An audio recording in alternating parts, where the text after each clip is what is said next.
Halo semuanya, kembali lagi pada pembelajaran dasar-dasar kuliner. Pada pertemuan kali ini kita akan mengenal lebih dalam fusion food. Sebelum masuk ke dalam materi, izinkan saya memperkenalkan ketiga rekan saya. Sebelumnya, perkenalkan saya sendiri Rosita dengan NIM akhir 111, dan Nisrina Hamidah dengan NIM akhir 095. Selanjutnya ada Dini Khairunisa dengan NIM akhir 106. Selanjutnya ada Aisyah Tasabita Putri dengan NIM akhir 110. Dalam pembelajaran kali ini, ada beberapa indikator yang akan kita pelajari pada pertemuan kali ini. Yang pertama ada pengertian fusion food, selanjutnya ada teknik pengolahan fusion food, selanjutnya ada bahan umum yang digunakan dalam makanan fusion food, selanjutnya ada ciri-ciri fusion food, dan yang terakhir ada kesimpulan fusion food. Dalam pembelajaran kali ini, ada indikator pencapaian pembelajaran. Setelah menonton video ini, siswa diharapkan dapat menjelaskan pengertian dan prinsip dasar fusion food dengan benar. Selanjutnya, siswa diharapkan juga dapat menguraikan ciri khas fusion food dalam kaitannya dengan kuliner lokal dan internasional. Selanjutnya, siswa juga diharapkan dapat seperti yang tertera dalam layar kalian, di sini ada ramen khas Jepang yang memiliki rasa gurih dan kuah kaldu yang ringan, serta gulai ayam khas Indonesia yang memiliki bumbu kaya rempah dan berkuah santan kental. Jika digabungkan dalam suatu hidangan dengan memadukan teknik, rasa, dan bahan dari kedua negara tersebut, disebut fusion food karena menciptakan perpaduan kuliner baru yang unik dan harmonis antara cita rasa Jepang dan Indonesia. Jadi, dapat disimpulkan, fusion food adalah gabungan dari dua budaya kuliner secara seimbang yang memperhatikan keseimbangan rasa, aroma, dan tampilan, serta teknik memasak disesuaikan agar cita rasa tetap terjaga. Jadi, tujuan dari fusion food adalah menciptakan hidangan baru tanpa menghilangkan identitas budaya asalnya. Oke, selanjutnya ada tantangan dalam fusion food. Yang pertama ada menyeimbangkan rasa. Dalam fusion food, kita harus bisa menyeimbangkan cita rasa dari dua budaya yang berbeda tanpa harus membuat salah satu rasanya menjadi dominan.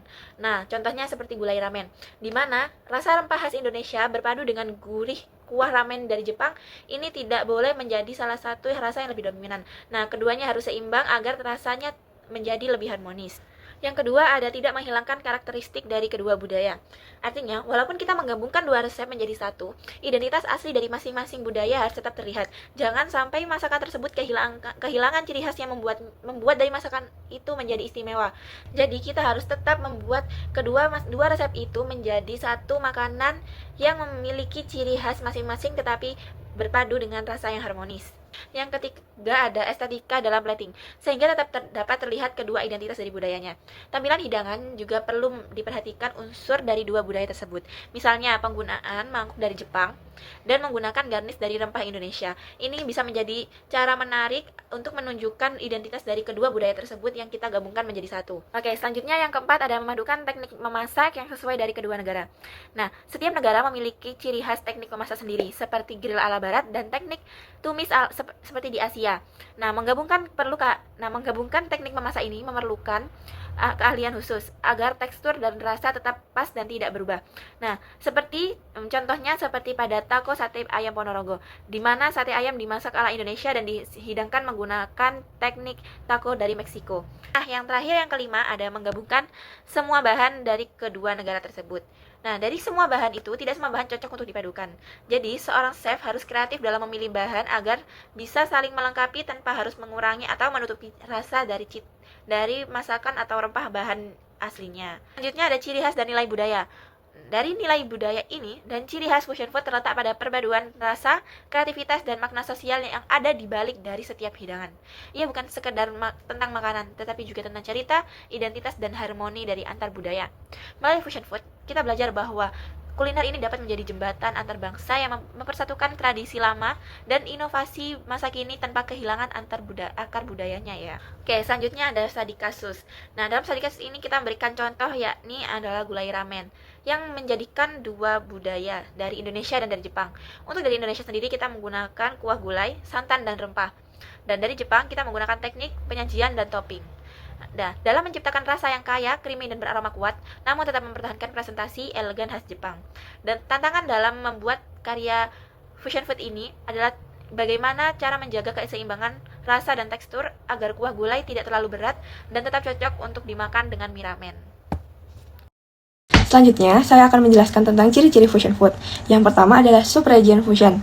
Sub-region fusion adalah konsep dalam kuliner yang menggabungkan teknik, bahan, atau cita rasa dari dua atau lebih wilayah yang berbeda dalam satu hidangan. Tujuannya untuk menciptakan pengalaman rasa baru yang unik, namun tetap memiliki keseimbangan dan harmoni cita rasa.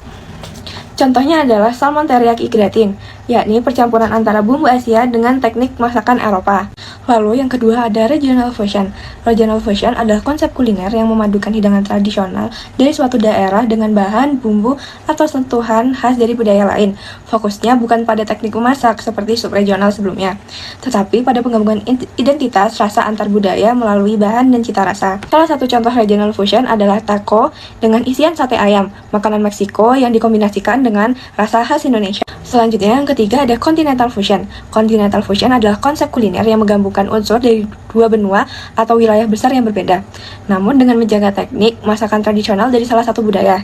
Dalam jenis fusion ini, bahan atau komponen utama diganti dengan milik daerah lain, tapi cara memasaknya dan penyajiannya tetap mempertahankan tradisi aslinya. Salah satu contohnya adalah ramen kuah soto, dengan teknik pembuatan ramen khas Jepang, tapi menggunakan bumbu dan rasa soto khas Indonesia. Selanjutnya, kita akan membahas tentang teknik pengolahan fusion food. Yang pertama adalah marinasi. Marinasi adalah proses merendam bahan makanan, biasanya daging, ayam, atau sayuran, dalam campuran bumbu cair untuk memberikan cita rasa, aroma, dan melembutkan tekstur sebelum dimasak. Selanjutnya, teknik kedua yaitu teknik panas kering.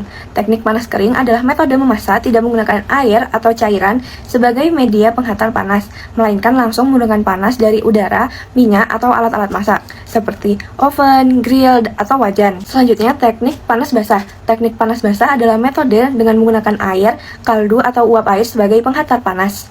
Bahan utama fusion food. Dalam pembuatan fusion food, bahan yang digunakan memiliki peran yang penting karena menjadi komponen dasar yang akan dikombinasikan untuk menciptakan rasa yang baru. Bahan-bahan yang digunakan seringkali diambil dari dua atau lebih budaya kuliner yang berbeda.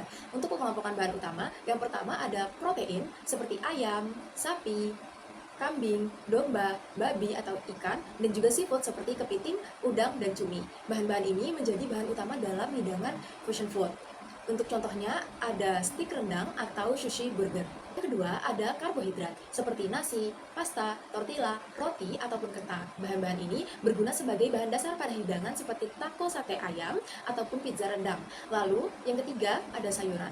Sayuran lokal seperti kangkung, wortel, kol, dan sayuran internasional seperti selada, brokoli, dan paprika. Nah, guna sayuran dalam hidangan fusion food untuk menambah tekstur segar dan warna pada hidangan agar memberikan kesan yang lebih menarik. Yang keempat ada rempah dan bumbu. Rempah Nusantara seperti serai, cabai, kunyit, kencur, kemiri, ketumbar, dan lain-lain, lalu akan dipadukan dengan rempah dan bumbu internasional seperti oregano, basil, dan juga paprika bubur. Nah, rempah dan bumbu ini dapat dipadukan dan menciptakan aroma yang khas dan rasanya unik. Lalu untuk yang kelima ada saus dan kuah, contohnya seperti saus tomat, lalu ada keju, kecap, sambal, miso, teriyaki, ataupun butter sauce. Nah, saus dalam hidangan fusion ini memiliki fungsi untuk memperkuat rasa dan menyatukan unsur-unsur dalam hidangan fusion. Untuk evaluasi pembelajaran hari ini, silakan kalian membuat rangkuman tentang apa yang sudah kalian pelajari hari ini dan dikumpulkan minggu depan. Dari pembahasan tadi dapat disimpulkan bahwa fusion food merupakan bentuk kreativitas dalam dunia kuliner yang menggabungkan bahan, teknik, dan budaya dari berbagai negara. Dengan pemilihan bahan yang tepat dan keberanian untuk berinovasi, maka kita akan menciptakan menu yang lezat dan modern tanpa menghilangkan ciri khas makanan aslinya. Sekian dari kami. Wassalamualaikum warahmatullahi wabarakatuh.